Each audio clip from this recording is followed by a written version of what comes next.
Pronto. Bom, vamos então começar orando, né? Nós temos esse privilégio, já percebi aí que alguns são conhecidos, fiquei já muito feliz, né, de ver aí pelo menos dois, né, que eu já tinha assim, um conhecimento. O Eldinho aí mais de perto, né, já nos abençoou muito aí na área da música, na nossa igreja. Então a gente fica assim muito honrado. A minha caminhada com o ITQ, né, com os irmãos quadrangulares, né, já é uma caminhada muito boa. Desde que eu cheguei em Conquista, eu fui muito bem acolhido, né, por todos os irmãos quadrangulares, alguns pastores. Meu primeiro contato com o pastor Sebastião, da segunda igreja, depois... logo, na verdade, meu primeiro contato foi ali com a pastora Lourdes, né, saudosa memória, pastor Luciano. Tive contato com alguns colegas. Depois fiz uma boa amizade com o pastor Roger, né, ali na Barra. E aí a gente foi tendo aí essa oportunidade, né? E o pastor Davi Amâncio, que já era também aí, catedrático, né, da instituição, também nos indicou aí. A gente foi criando essa amizade com Lau, mas o tempo foi passando e a gente acabou perdendo um pouco essa proximidade. Então eu espero que a gente possa reatar aí os laços, né, fraternos. E hoje, ausente da cidade, né, eu estou morando agora em Mortugaba, tá? Já tem aí quase 8 meses, né, que eu e minha família viemos de mala e cuia aqui para Mortugaba, por conta da aprovação que tivemos. Eu fui aprovado no concurso público para professor, e a vaga, quando eu fui saber de fato onde era a vaga era para aqui. Nós oramos, pedimos direção a Deus, porque era uma decisão que ia envolver muitas coisas, né?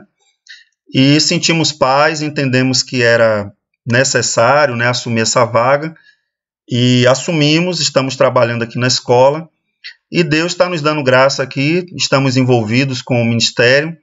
Atualmente eu estou cooperando com o pastor Batista. Eu sou pastor congregacional, mas aqui na cidade não tem igreja da nossa denominação, e também entendemos que não era o momento de abrir um campo, né?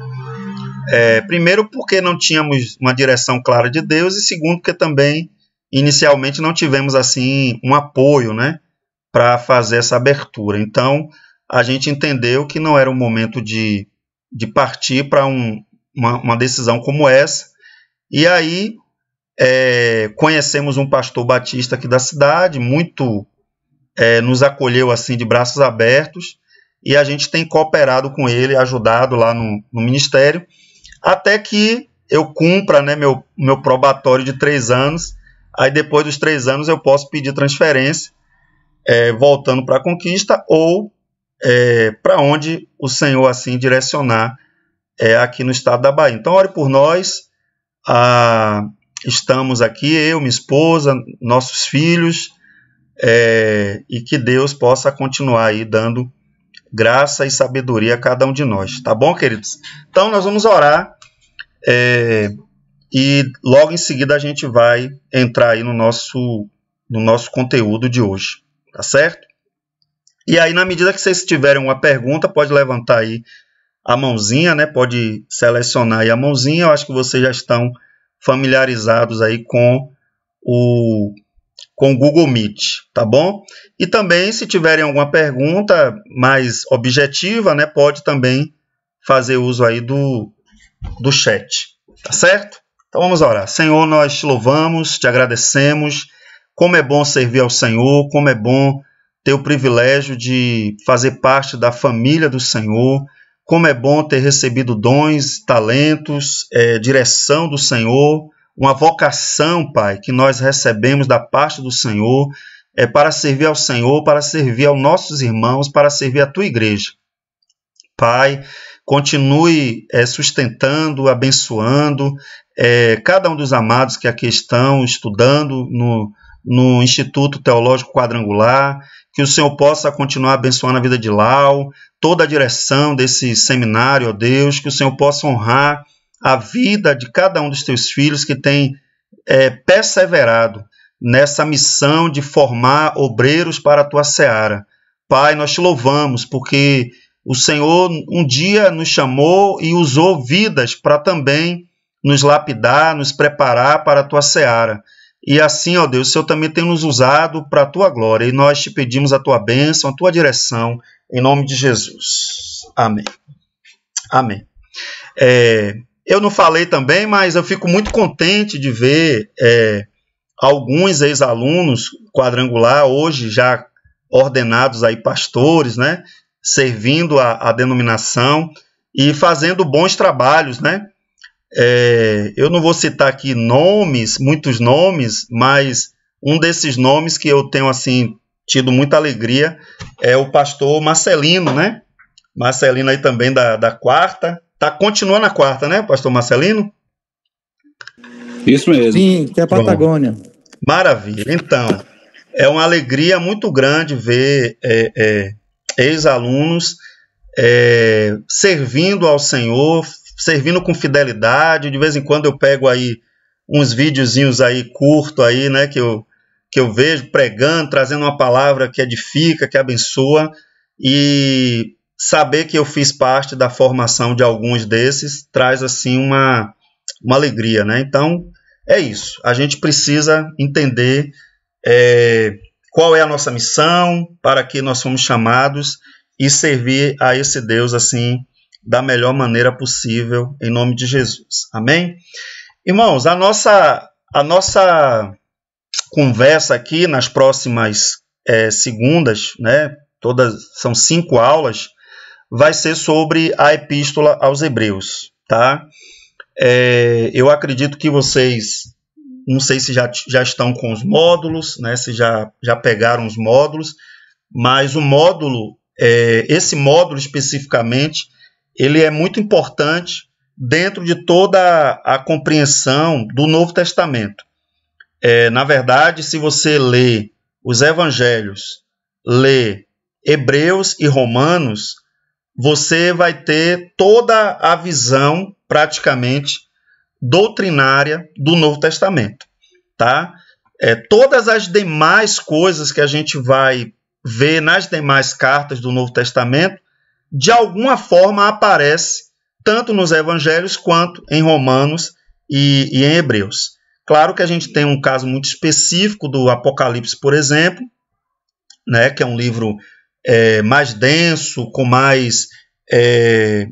com toda uma simbologia, uma carga, né, de simbologia muito grande, e que não aparece detalhadamente, mas se você for ver até o Apocalipse, se você pegar, por exemplo, Mateus 24, 25, né, 26, você vai ver ali que há muita coisa que dialoga, que já está previsto de alguma forma, e que João só vai descrever com mais detalhes, né?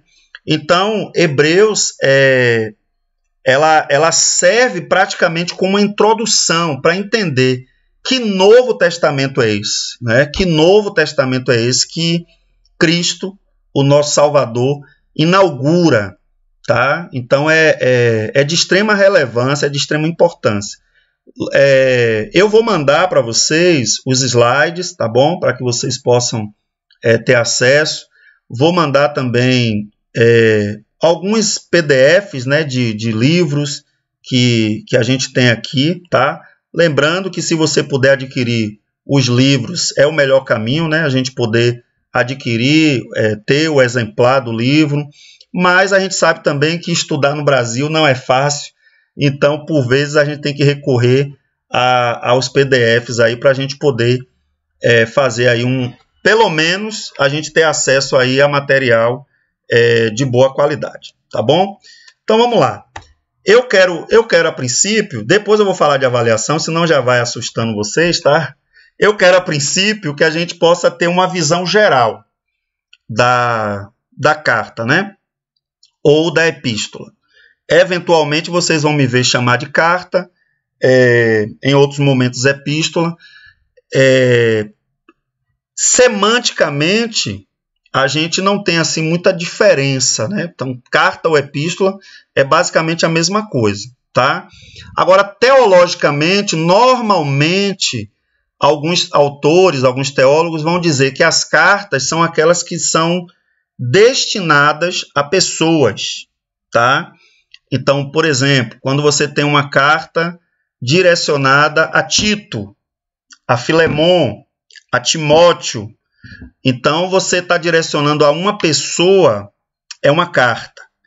Quando você traz uma carta que tem um valor mais universal, então você direciona, por exemplo, aos romanos, aos hebreus, aos efésios. Quando é dessa forma, aos colossenses, aí a gente costuma chamar de epístola, né? Essa nomenclatura, ela não tem, como diz o pessoal, né? Nem fede nem cheira, né? Não é uma coisa assim que é rigorosa, que tem que sempre falar dessa forma. Mas é bom a gente saber que a teologia também trabalha com essa variante aí, tá? Uns vão chamar de carta, outros vão chamar de epístola, outros vão dizer que é a mesma coisa, tá? Mas eu vou usar mais a expressão epístola por conta do caráter geral.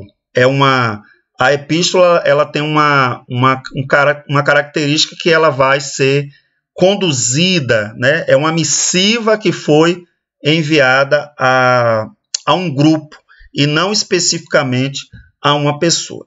E aí, quando a gente lê Hebreus, e é importante que vocês, durante essas 5 semanas, pelo menos leiam o texto de Hebreus, tá? É uma epístola maravilhosa de ler, é um texto bom. Então, terminar Hebreus sem ter lido a epístola é complicado. Então, é o desafio que a gente sempre faz para os obreiros, né? Comece lendo a Bíblia. Porque se você não lê a Bíblia, não adianta você ler bons livros, tá? Então, quando a gente lê a epístola, o que é que a gente vê saltar aos olhos, né? Primeiro, a gente precisa saber, ao ler Hebreus, né? Reconhecer a superioridade de Cristo e a responsabilidade que isso traz ao cristão. Saber que Cristo é superior põe sobre os nossos ombros uma carga de responsabilidade. Porque não adianta a gente pregar no púlpito que Cristo é superior, mas no nosso cotidiano ele não passa de um coadjuvante qualquer, tá? Que tem um papel secundário na nossa vida. Ele é aquele que nos abençoa para a gente se sentir bem. Então, muitos cristãos vivem como se Jesus fosse só um acessório, um amuleto, né? É um nome que tem poder e que a gente precisa desse nome de vez em quando. Então, o que é que a gente precisa saber quando a gente lê Hebreus? De fato, Cristo é superior. E isso nos compromete, tá? A segunda coisa, sentir. Não adianta só a gente ler a Escritura, né? Mas a gente também não é só o sentimentalismo, mas sentir também é importante. Então, o que é que eu preciso sentir ao ler Hebreus? Eu preciso desejar, desfrutar cada vez mais da plenitude da superioridade de Cristo por meio de uma vida digna. Então, como é que eu posso sentir e vivenciar isso? Eu preciso desejar. E aí isso vai me remeter para a ação, né? Se eu sei e sinto, eu ajo, né? Então eu preciso colocar em prática. E esse agir seria o quê? Demonstrar um viver que testemunhe a superioridade de Cristo. Então, eu sempre trabalho essa epístola nessa perspectiva, que o aluno, que muitos de vocês, talvez até todos, vão estar exercendo o ministério como pastor, como missionário, como obreiro da seara do Senhor, em qualquer área da igreja, seja um ministro de música, seja alguém que vai cuidar dos casais da igreja ou qualquer outra coisa, a gente precisa ler a Bíblia, com essa perspectiva. Ela precisa nos transformar, né? Então, Hebreus é um conjunto comparativo entre o testamento da lei e o testamento de Cristo, né? E é chamada por alguns de Levítico do Novo Testamento. A epístola é repleta de ensino sobre a doutrina da superioridade de Cristo. Então, o que Paulo faz, por exemplo, em Colossenses, é um pouco disso, né? Ele vai atestar a supremacia de Cristo, mas em Hebreus, e aí, né, a gente vai falar um pouco de autoria daqui a pouco, em Hebreus, o autor de Hebreus, o Espírito Santo, vamos colocar dessa forma, potencializa aquilo que Colossenses fala de maneira resumida, né? Então, vez por vez, Cristo aparece em Hebreus como aquele que é superior, tá? Essa ideia de chamar de Levítico, o livro de Levítico do Novo Testamento, claro que isso não é um consenso, tá? Nem todos os autores vão dizer isso, mas é uma das formas que Hebreus é categorizado, né? É como se fosse um Levítico, um livro com a mesma característica, porque ele vai falar de todo um sistema sacrificial que foi, à medida que o que é perfeito vai se aproximando, tudo aquele sistema sacrificial vai deixando de ser e vai passando a ser somente sombra, tá? Então, Cristo é o cumprimento de todas as profecias e todas as demais coisas que já aconteceram são sombras daquilo que é a realidade, né? Cristo é essa realidade. Então, as informações básicas, primeiro que Hebreus faz parte do grupo de epístolas gerais, eu já acabei antecipando isso. Segundo, que o autor é desconhecido, a gente vai trazer aqui sim uma certa tentativa, né, de definir a autoria, mas eu não tenho essa pretensão aqui de bater o martelo e dizer o autor de Hebreus é Paulo e acabou, tá? Eu não tenho essa pretensão. A data em que foi escrita a epístola também é importante para saber como é que a igreja estava naquele momento. Então, a data é de 64 a 68 depois de Cristo, e o local dessa escrita é muito provável que tenha sido Jerusalém, mas alguns também vão colocar como Roma, tá? O alvo principal, né? Quem são os destinatários principais dessa carta? São cristãos judeus, tá? Ao contrário das demais epístolas do Novo Testamento, que foca muito mais nos gentios, a epístola aos Hebreus, ela tem um foco de alcançar irmãos judeus que tinham se convertido, mas que por conta das perseguições estavam recuando, estavam retrocedendo, tá certo? E aí, esses são os destinatários iniciais da epístola, né? Então, foi para eles que a epístola foi enviada. E aí a gente tem um versículo-chave, né, que é Hebreus 8, versículo 6. Eu acabei não colocando aqui na tela o versículo, mas deixa eu só fazer menção desse texto aqui rapidinho. E se vocês qualquer coisa, vai interagindo aí no chat que a gente vai se falando, tá? Eu só não gosto de ficar falando sozinho porque fica parecendo que vocês não estão na aula e aí eu fico apavorado aqui, tá? Então me ajuda aí. Hebreus 8, versículo 6, diz assim: mas agora alcançou ele ministério tanto mais excelente quanto é mediador de um melhor concerto, que está confirmado em melhores promessas. Então, aqui é uma declaração sobre Jesus. Jesus, no capítulo 8 de Hebreus, é colocado como esse sumo sacerdote que é um mediador melhor. Ele media melhor do que a lei de Moisés, do que o Antigo Testamento, do que a Antiga Aliança. E aí ele vai dizer que o ministério é mais excelente, tá? É um melhor concerto e as promessas também são melhores.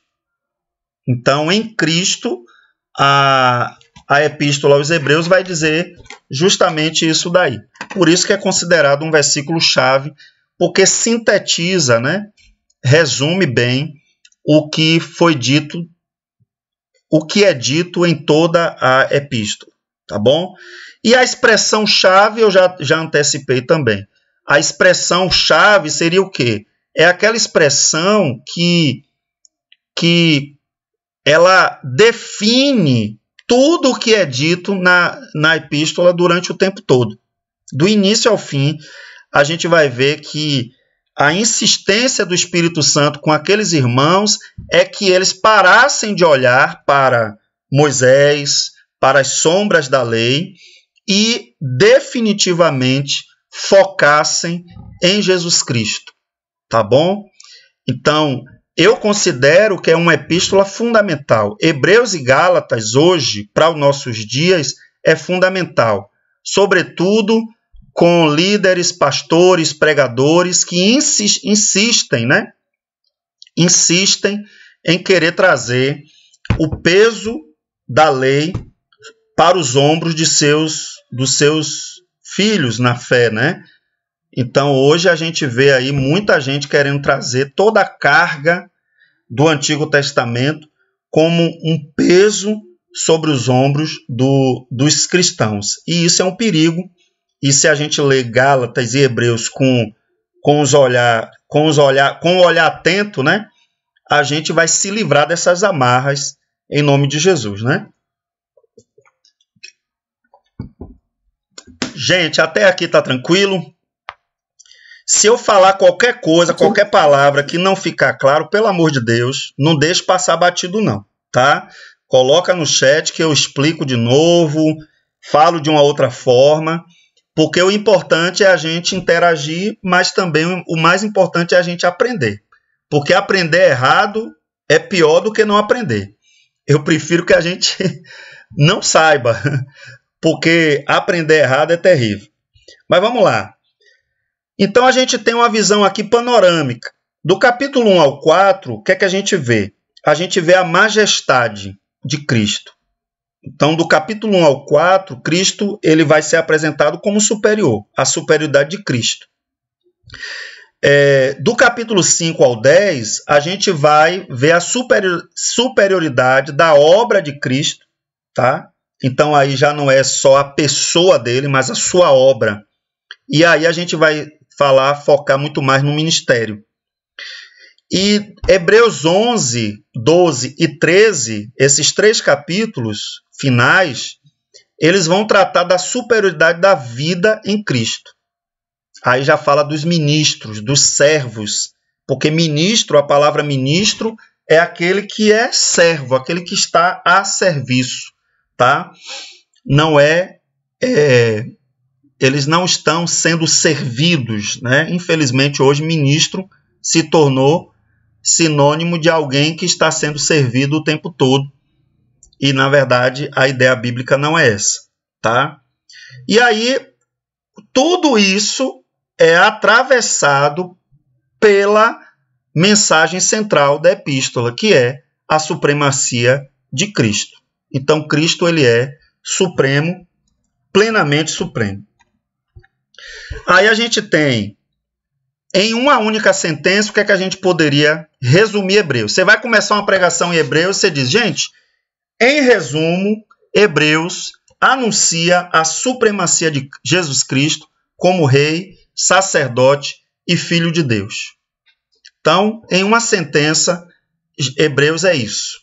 A epístola, tá?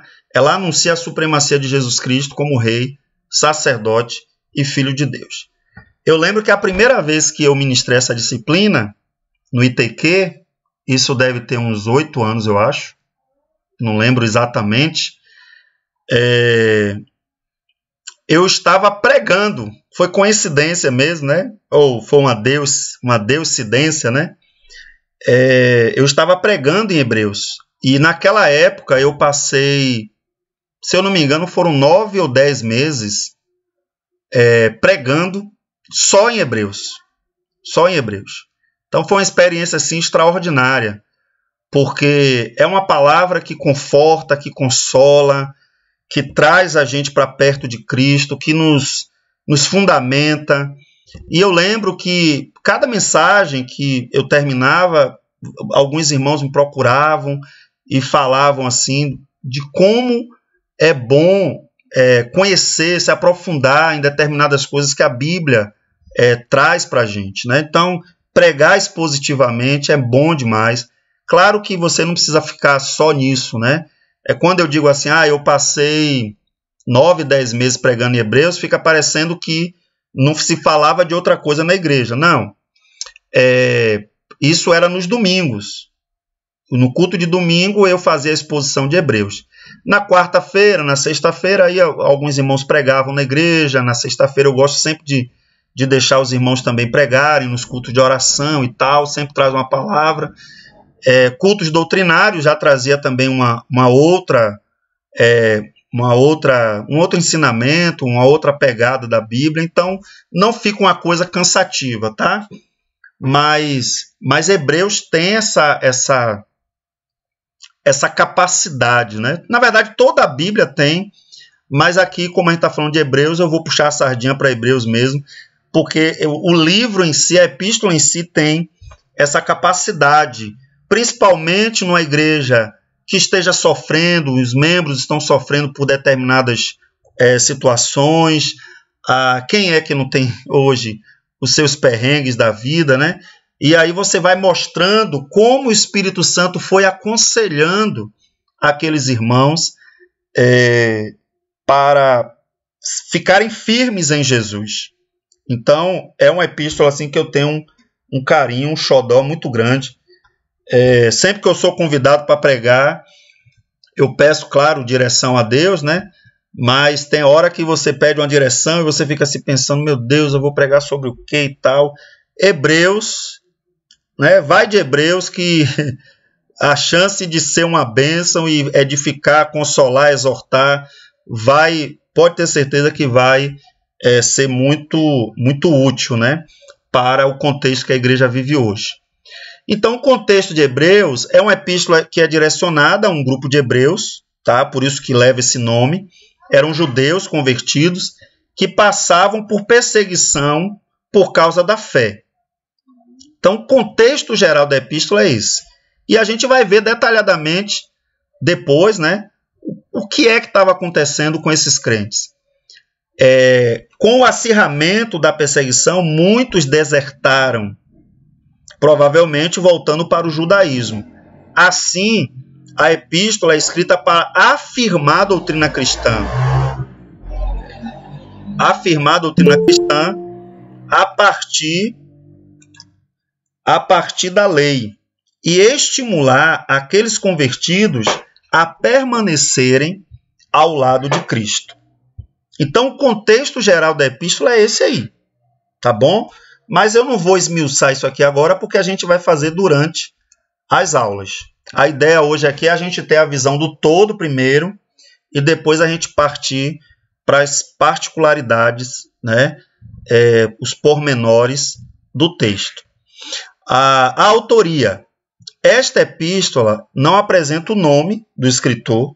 Já foram sugeridos como escritores Apolo, Paulo, Barnabé, Lucas, Filipe, Clemente de Roma, Silvano, Priscila e Áquila.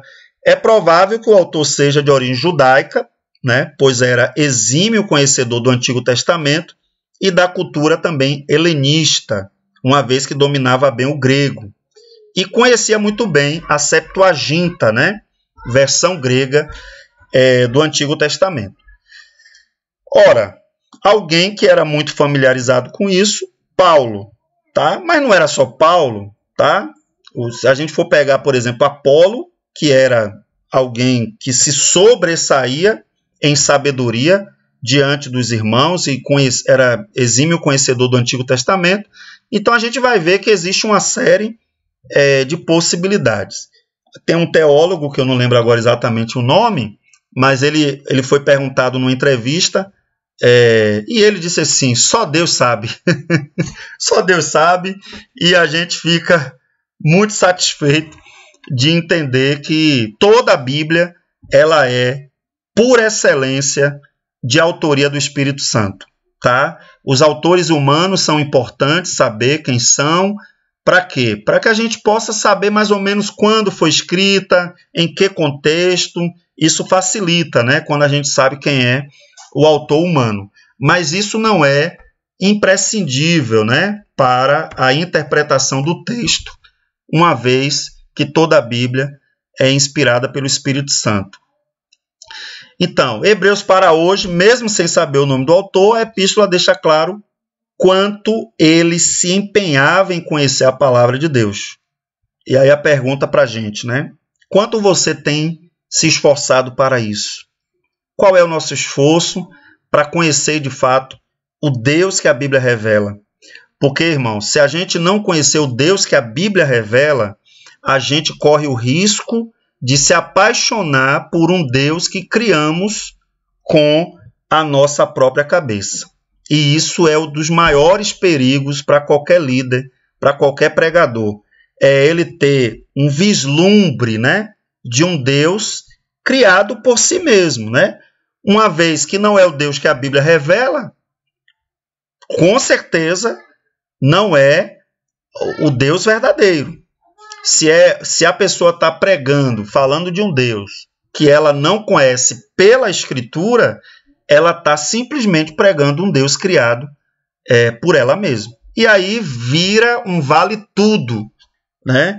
Se o Deus que eu prego foi eu mesmo que criei, a minha imagem e a minha semelhança, então vale tudo. Falarei tudo em nome de Deus e as pessoas acreditarão.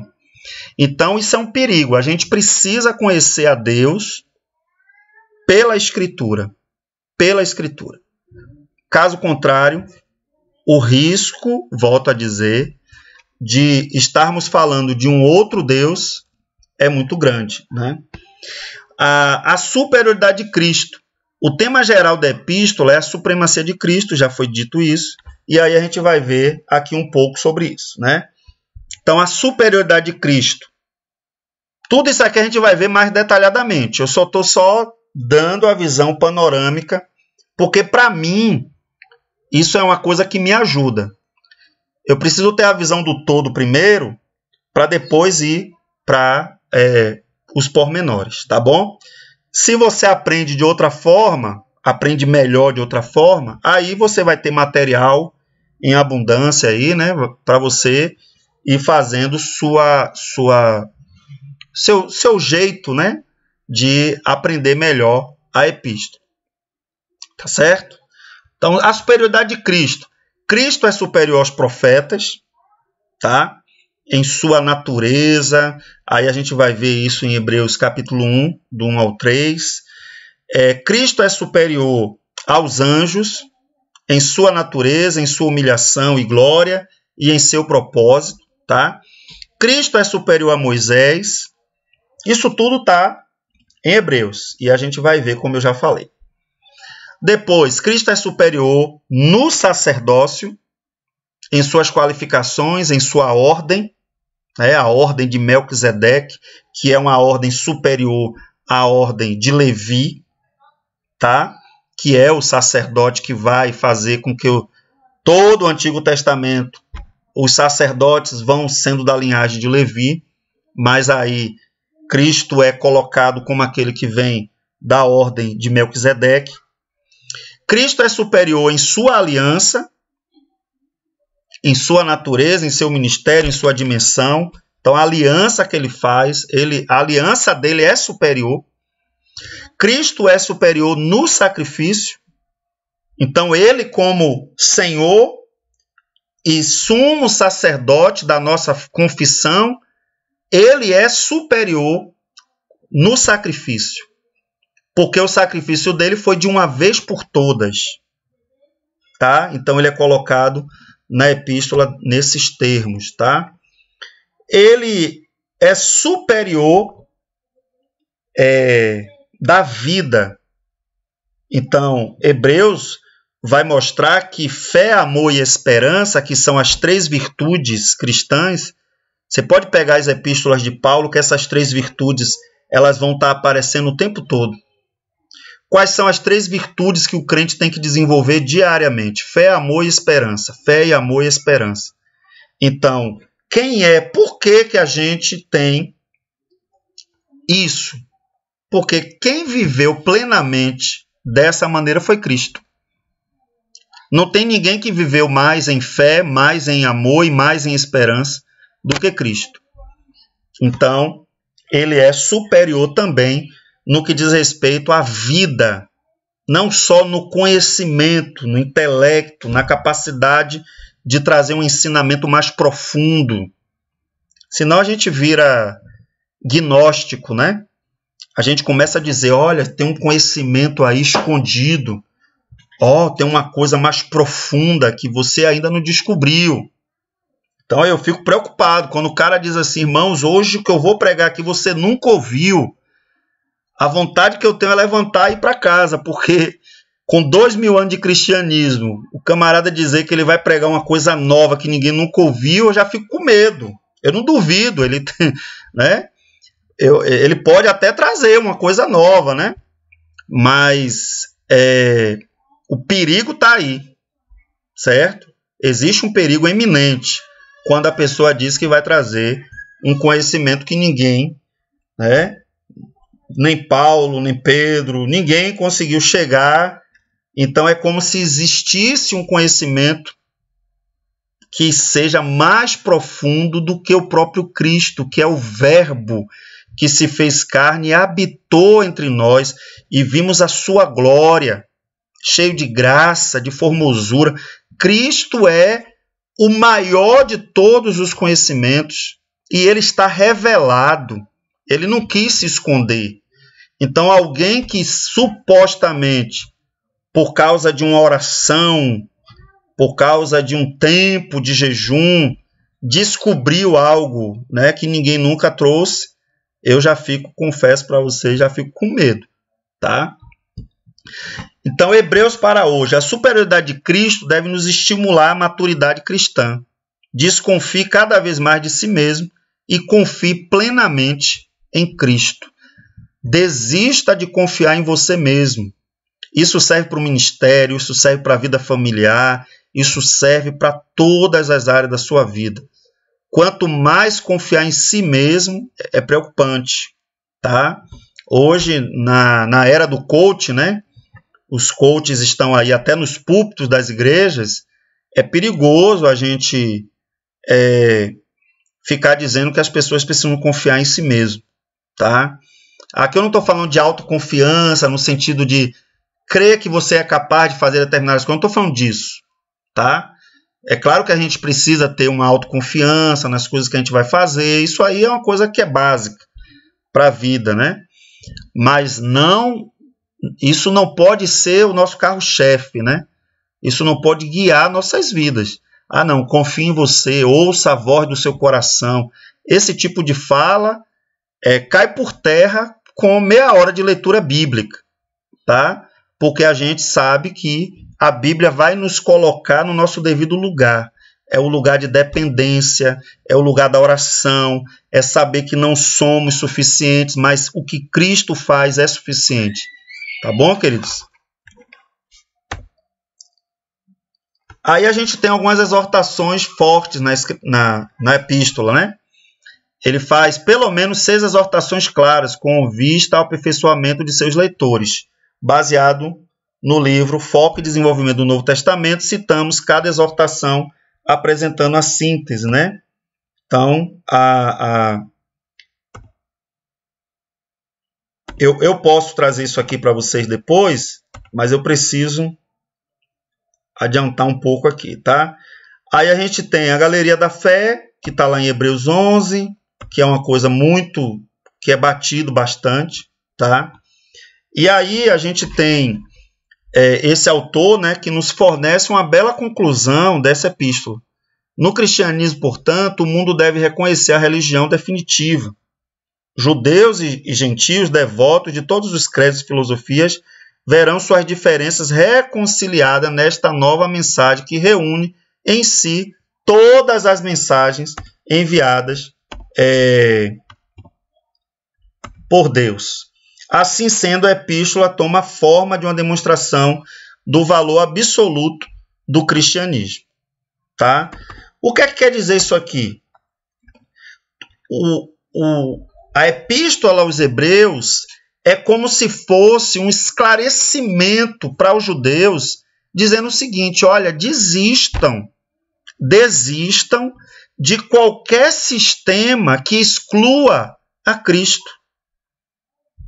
Desista. Então, o seu judaísmo, ele é importante, ele tem um valor ético, moral, histórico. O judaísmo para a gente é importante, tá? Chegou uma mensagem aqui falando que temos 15 minutos. Então, vocês ficam já ligadinhos aí, porque quando cair eu mando um novo link, tá certo, gente? Eu mando um novo link. Beleza, pastor. Então, a mensagem é essa, né?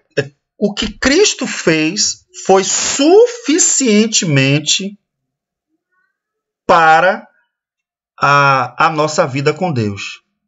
Aquilo que Cristo fez no Calvário, a sua ressurreição, as suas promessas cumpridas desde o Pentecostes, já é suficiente. De modo que retroceder, seja para uma outra religião, porque o judaísmo é uma outra religião. O judaísmo não é cristianismo. Seja retroceder para o judaísmo, ou tentar, que em Gálatas a temática já é essa, né? Lá em Gálatas a temática é o seguinte: vocês estão tentando fazer um remendo.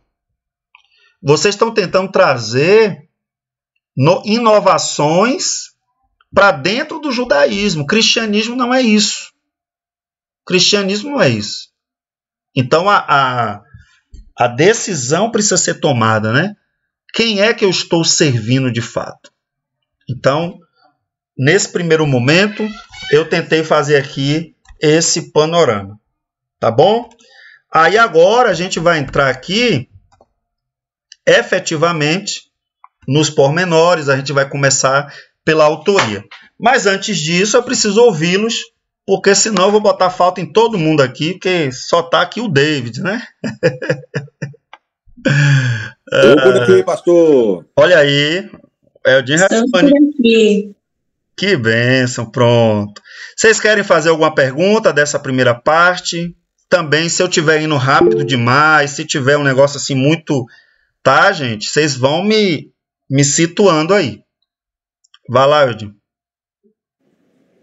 Quando o senhor falou, pastor, de ficar 10 meses pregando sobre um mesmo livro, né? E aí a gente é a prova cabal, né? De como a palavra do Senhor ela se renova a cada dia. Porque se a gente for colocar aí pelo menos 4 finais de semana ou 4 domingos por cada mês, que tem mês que tem mais, tem mês que tem menos e tal, mas vai dar uma média aí de mais ou menos 40 mensagens sobre o mesmo livro. E que não é um livro como Salmos, né? Com seus 150 capítulos, né? Mas um livro bem menor, né? Um livro relativamente pequeno, diante de outros livros que a gente vê, né? Outros com os profetas maiores, né? E, enfim, então assim, você vê como a palavra ela se renova a cada dia. Né? 40 mensagens pelo menos aí, diferentes sobre o mesmo livro, né? Isso aí, eu particularmente fiquei assim, muito admirado. Meu irmão, na verdade, assim, a minha trajetória de 13 anos ali à frente, 12, 13 anos, né? À frente da igreja congregacional, eu fiz a exposição eu acredito que, eu acho que 11 livros da Bíblia, 11 a 12 livros da Bíblia, tá?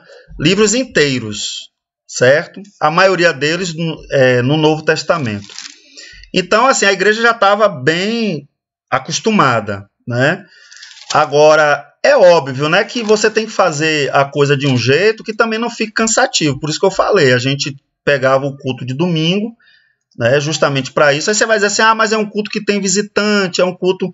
Sim, mas aí a palavra de Deus ela é suficiente para alcançar o pecador, né? Eu conheço pessoas que se converteram assistindo o filme de Sansão. Então, a gente não pode limitar a capacidade, né, que a palavra de Deus tem de alcançar, né, a vida das pessoas. E também, assim, isso também não pode ser uma coisa engessada. Por exemplo, um domingo que é dia dos pais, dia das mães. Então, muitas vezes naquele domingo, eu não trazia uma palavra lá em Hebreus. Então, acaba também que em um ou outro momento a gente não fazia a exposição especificamente, né?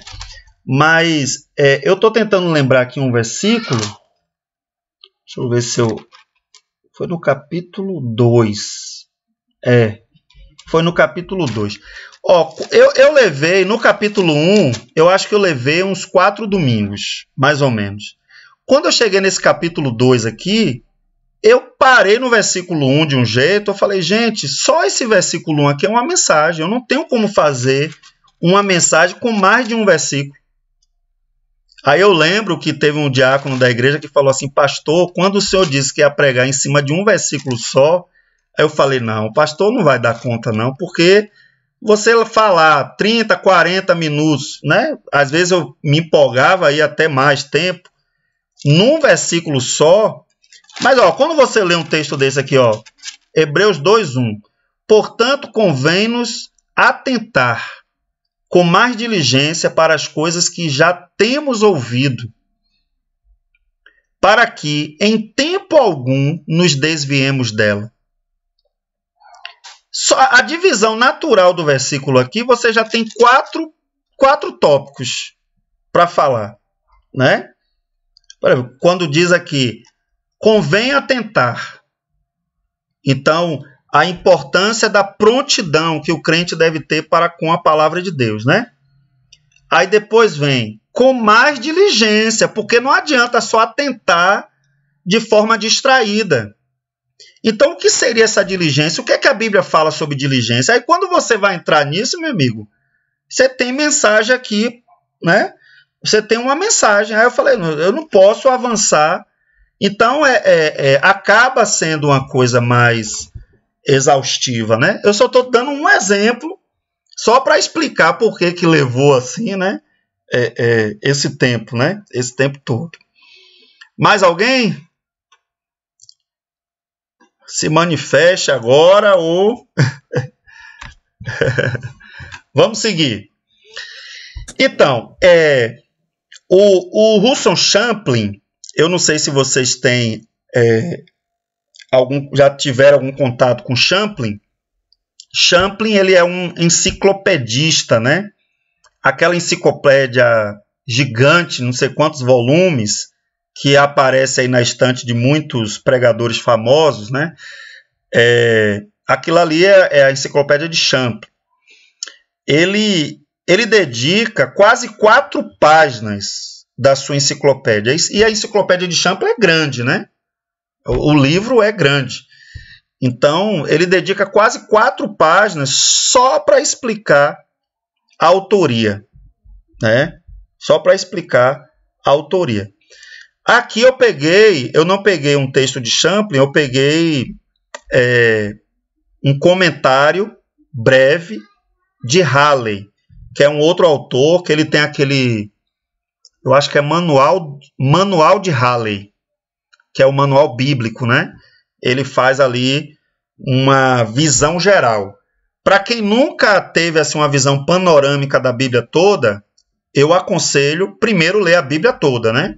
É a primeira coisa. Se tem gente aqui que não leu a Bíblia toda ainda, a nossa irmã Lau vai pegar vocês depois e fazer aí um exorcismo, né, Lau? Para que vocês possam ler a Bíblia toda, tá? Então, assim, primeiro tem que ler a Bíblia toda, tá? Segundo, se quiser ter uma visão geral, pega o manual bíblico de Halley, é capaz até de ter aí na internet em PDF, mas se puder comprar, é uma obra que todo mundo que gosta de leitura bíblica, né, tem que ter, professor de escola dominical, Manual Bíblico de Halley, que ele vai dar uma visão geral. Ele conseguiu sintetizar. É um livro que dá para ler com tranquilidade. E aí, Halley, ele vai colocar esse fragmentozinho aqui, né? Na verdade, eu que tirei um fragmentozinho lá da obra dele. Na versão do Padre Figueiredo, é intitulada Epístola de São Paulo. Já começa a treta logo, né? Só que aí é um padre, aí os crentes já vai dizer logo, esse padre aí viajou na maionese, né? Beleza. Na versão de Almeida, ela aparece como uma epístola anônima, porque nos manuscritos mais antigos, seu autor não é mencionado. Figueiredo baseou-se no título da epístola, como se encontra na Vulgata Latina, que é aquela versão lá de Jerônimo, né, que foi uma tradução do hebraico para o latim. Lá aparece como Epístola Pauli ad Hebreus, Epístola de Paulo aos Hebreus. A Igreja Oriental aceitou desde o princípio a autoria paulina para essa epístola.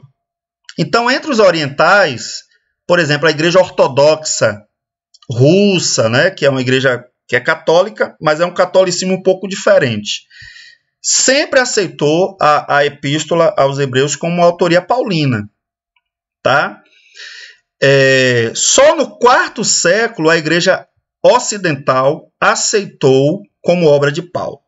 Então, a Igreja Romana, quando fala aqui Igreja Ocidental, basicamente está falando da Igreja Católica Romana, porque a Igreja Ortodoxa ela se separa, né, lá naquele episódio conhecido como Cisma do Oriente, quando há uma ruptura do Oriente com o Ocidente, em termos eclesiásticos, né?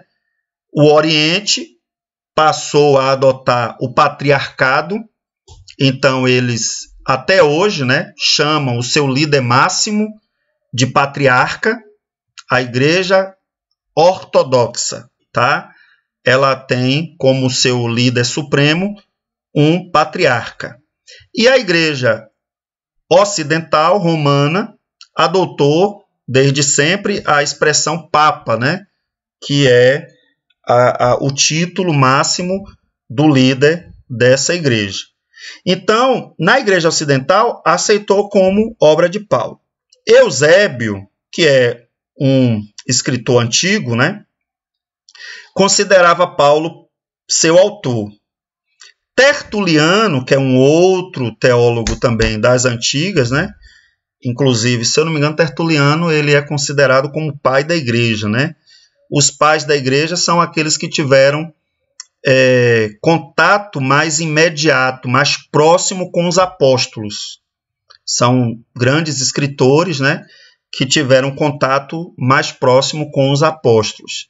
Tertuliano ele chamou Epístola de Barnabé. Então aí já teve um certo entrevero aí, né? Clemente de Alexandria pensava que Paulo a escreveu em hebraico e Lucas a traduziu para o grego. E aí alguns vão explicar, quem acredita nessa versão, nessa explicação, né? Vai dizer o seguinte, é por isso que o estilo de Hebreus é diferente. Por quê? Porque Paulo escreveu em hebraico, diferentemente de todos os outros textos que ele escreveu. Isso é para quem acredita que foi Paulo que escreveu. Eu só estou deixando isso aqui porque se um dia você falar assim, quem escreveu Hebreus foi Paulo, ninguém tem por que ficar chateado com você. Se você quiser defender essa tese, agora defenda, né, com conhecimento de causa. Não adianta só chegar e dizer, foi Paulo que escreveu, aí depois alguém lhe para te perguntar por quê, aí você tem que ter argumento, tá? Você tem que ter argumento, você vai dizer que Clemente falou, que fulano falou, que várias pessoas durante a história da igreja acreditou dessa forma e pronto. Aí você tem que embasar aquilo que você está dizendo, tá? Orígenes disse que os pensamentos dela eram os de Paulo e considerava este seu provável autor, mas acrescentou: quem a escreveu, só Deus sabe com certeza. Pronto, apareceu o Margarido aí, né? Orígenes foi que disse essa frase aí que eu citei mais cedo. Lutero supunha que fosse Apolo, não havendo para esta opinião nenhuma evidência antiga, tá? Então isso foi Lutero que falou, mas ele, é o que eu estou dizendo, ele não conseguiu sustentar isso de forma histórica, né? Professor Alessandro? Oi. Me perdoe te interromper, já acabou o tempo, viu? Vai cair a qualquer segundinho aí. Pronto. Então vamos fazer o seguinte, eu já vou entrar aqui de novo no Meet e vou mandar o novo link lá, tá bom?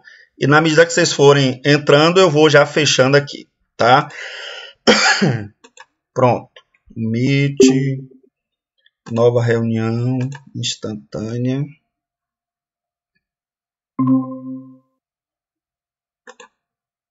Copiar. Cadê?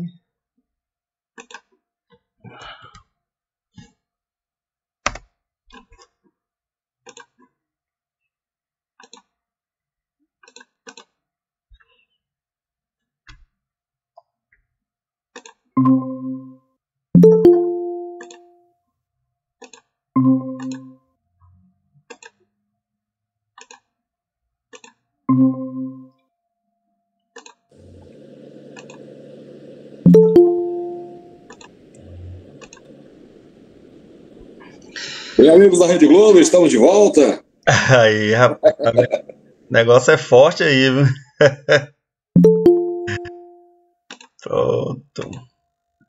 É ruim essa quebradinha, mas também é bom que a gente dá uma respirada, porque é muita informação. E como eu só tenho 5 aulas, eu tenho que... É tiro curto, né? Eu preciso aproveitar o máximo de... Aproveitar cada... exatamente, Luan, exatamente. Mas aí, gente, eu sempre gosto de dizer para os alunos o seguinte: a aula em si ela é importante, tá? Mas o mais importante mesmo é estudar, tá, minha gente? A aula é para trocar ideias, é para você ouvir alguém que tem uma caminhadazinha um pouquinho talvez à frente, no sentido de experiência, de conhecimento e tal. Mas o que faz realmente o aluno é o seu dia a dia, com boas leituras, né, questionando, indagando, refletindo, avaliando, experimentando, porque é pregando mesmo no dia a dia que a gente vai aprendendo muita coisa. Eu sempre digo que eu aprendi muito mais ensinando do que no seminário, tá? Então, muita coisa que eu aprendi foi estudando, lendo bons livros, conversando também com pessoas maduras, tá? Pronto. Voltou aí a tela para vocês? Tela cheia? Voltou. Pronto. A tela ficou um pouco diferente para mim. Eu só espero que a gravação não tenha sido interrompida. Eu acho que não. Será possível? Ficou um pouco diferente aqui. Alguém quer participar? Permitir para todos. Pronto. Pronto. Então, voltamos aqui. Eu só estou checando aqui. Tá. Ficou diferente. A tela ficou diferente aqui para mim. Mas vamos lá. Eu acho que não está tendo prejuízo de nada. Vocês estão me ouvindo bem. Para mim está igual. Pronto. Teve um comentário aqui do David, deixa eu ver aqui. Quando comparamos, vemos que parece não haver a mínima possibilidade que o autor tenha sido o apóstolo Paulo. Obviamente, a Epístola aos Hebreus possui, mas também... Pronto. É uma boa perspectiva aqui que o David está trazendo, e é o que eu estou dizendo, gente. Ninguém faz cavalo de batalha com essa questão, não. Ela é secundária mesmo, sabe? Tanto que em off aqui, né? Logo quando o primeiro aluno que entrou foi o David, ele falou assim: eu não entendo por que as pessoas ficam tão interessadas, né, de querer saber quem foi o autor. E aí eu disse isso para ele, que eu falei aqui durante a aula, né? Na verdade, o autor por excelência é o Espírito Santo. Mas, por outro lado, a gente sabe que quem caminha uma milha a mais sempre precisa ter um conhecimentozinho a mais também. Em que sentido?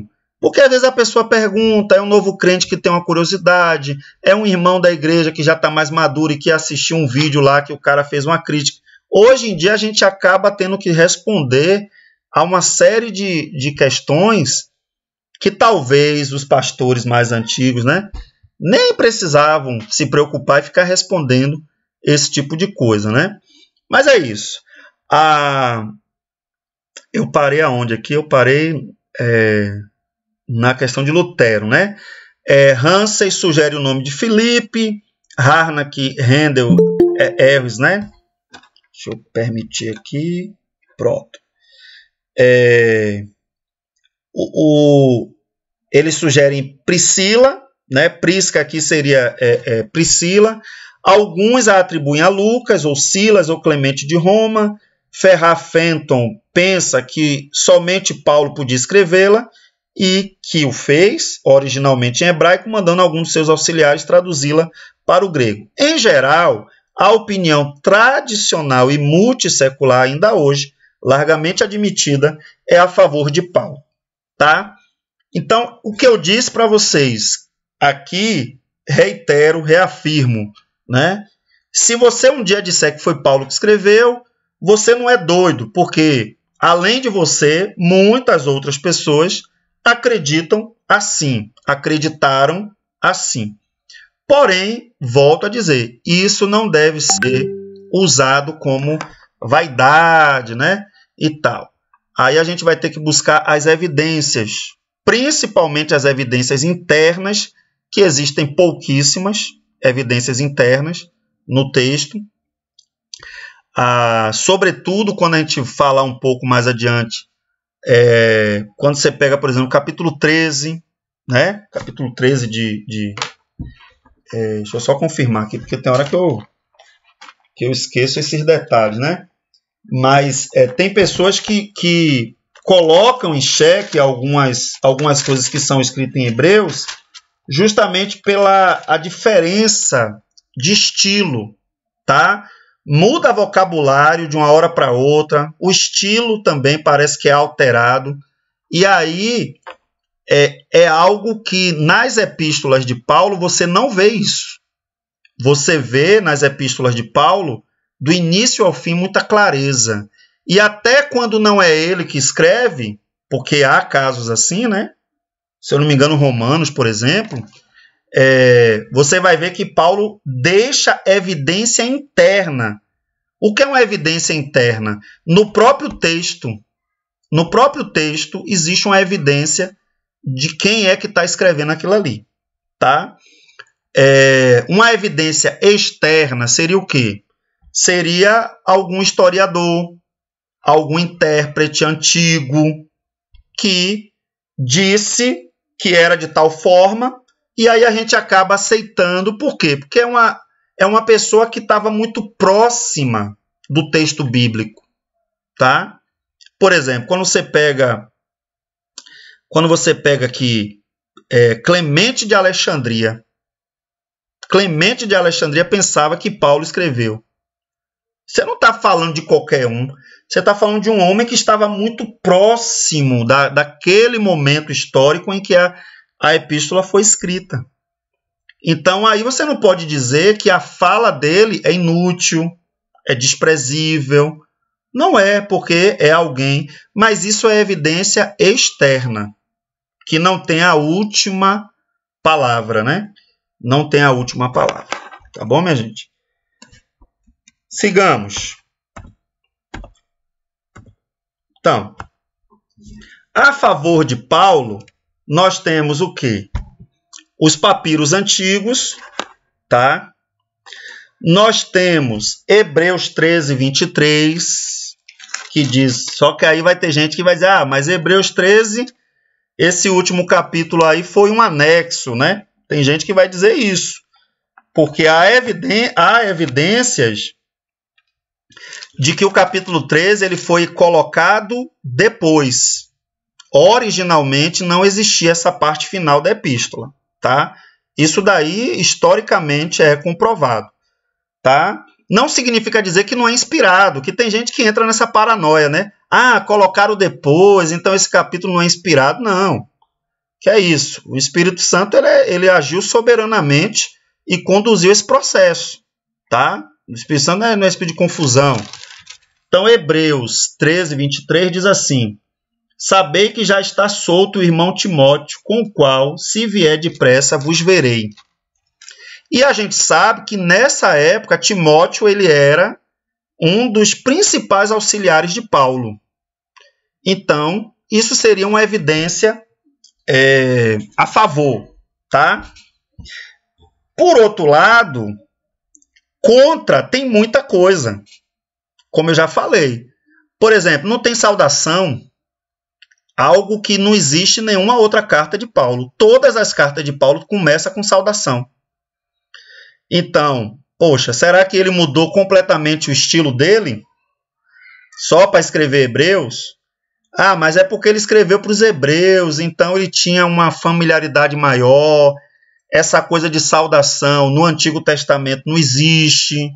Então pode ser que ele evitou, porque ele sabia que os hebreus não estavam muito preocupados com essa questão, tá? Aí as pessoas vão buscar argumentos, tá? Pastor, por que o senhor vai gastar um tempinho com isso? Aí eu quero dizer para vocês. Porque, gente, muita gente prega e quer interpretar o texto bíblico e a primeira coisa que faz é ignorar quem é o autor do texto. E eu quero dizer para vocês, ignorar o autor original do texto, tá? Traz para a gente uma série de consequências de má interpretação. Então, muitas interpretações erradas que são feitas da Bíblia é porque ignora a data, ignora contexto histórico, ignora o contexto imediato. Isso aí é aula de hermenêutica que eu acho que vocês, se não tiveram ainda, vão ter, né? Então, a autoria é uma coisa importante e que tem muito pregador que passa batido. O cara chega na igreja, quer pregar, abra sua Bíblia aí e vamos embora e esquece quem foi que escreveu, esquece o contexto. Não é que você precisa gastar um tempão do sermão explicando essas coisas, não é isso. Mas essas coisas são importantes para a interpretação, tá bom? Aí quando vem aqui para os próximos, né? A gente vai ver aqui, por exemplo, Barnabé. A favor de Barnabé, a gente tem a sugestão de Tertuliano, então foi ele que sugeriu. A gente tem a favor de Barnabé que ele era um levita, portanto, ele era conhecedor do sacerdócio. Provavelmente muito conhecedor do grego, pelo contexto histórico dele. E ele era muito familiarizado com as necessidades da igreja. Barnabé era muito atento a essa questão das necessidades. Então, isso seria a favor dele. Contra é porque, na história do cânon, da formação do cânon, que são todos os livros do Novo Testamento, do Antigo e do Novo, mas aqui a gente está falando do Novo, na história do cânon, ninguém apoiou essa ideia, tá? Com exceção lá de Tertuliano, que está, né, bem lá atrás. Então, isso é uma coisa favorável, porém, além dele, não se tem esse apoio. Ok? Apolo. A gente tem Martinho Lutero, a favor, baseado em Atos 18, 24 a 26, né? Chegou a Éfeso um certo judeu chamado Apolo, natural de Alexandria, homem eloquente e poderoso nas escrituras. Tá? Este era instruído no caminho do Senhor, fervoroso de espírito e tal. Aqui fala como ele era capaz de falar ousadamente na sinagoga, tá bom? Como ele era um judeu natural de Alexandria, mas que era poderoso nas escrituras. Escritura aqui, gente, é Antigo Testamento.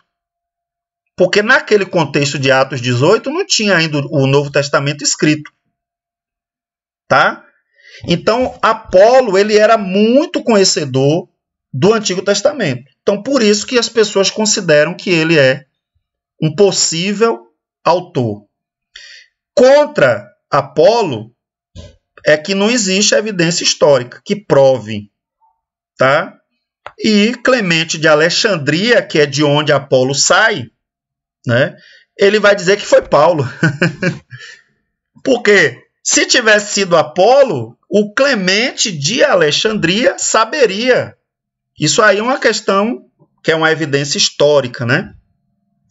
Então, olha como a coisa não é tão simples assim. Priscila, a favor de Priscila e Áquila, é que eles foram, de alguma forma, instrutores de Apolo. Então, se Apolo era poderoso na escritura, imagine Priscila e Áquila, né? Então, eles tinham também uma boa referência. Contra eles, é o texto de Hebreus 11:32. O escritor usa uma terminação grega masculina, tá? Quando ele usa a expressão aí, referir, certamente me faltará tempo para referir. A palavra referir aí está no masculino. Então, quem escreveu a epístola foi um homem. Isso é uma evidência interna, né? Que é o verbo diegumeno, né, na verdade, diegumeno, que é um verbo, está no particípio presente, voz média ou passiva depoente, no acusativo masculino. Aí você vai dizer assim, pastor, misericórdia, a gente precisa olhar tudo isso. Gente, não é que precisa, mas é o que eu estou dizendo. Para a gente argumentar, a gente precisa buscar evidências no texto. Tá certo? A gente precisa buscar essas evidências. E aí termina aqui, né, essa parte de autoria e já vai entrar aqui com local, né, data, público-alvo, algumas coisas que eu já falei e que a gente vai esmiuçar um pouco mais. Tá bom, minha gente? Aí o que é que eu quero fazer aqui agora? Eu quero voltar rapidinho aqui, porque como é tiro curto, eu preciso já preparar vocês aqui para uma avaliaçãozinha que a gente vai ter que fazer. Porque vocês precisam de nota, né? Então, a gente precisa fechar isso daí, tá bom? Então, o que é que seria? O que é que a gente está propondo aqui, né? Resumo do capítulo 1, mínimo de 3 páginas, né? Escolher uma das partes do capítulo e fazer um aprofundamento, conclusão e referência. O que é que seria isso aqui? O trabalho que vocês vão fazer, vocês vão pegar o capítulo 1 de Hebreus, tá?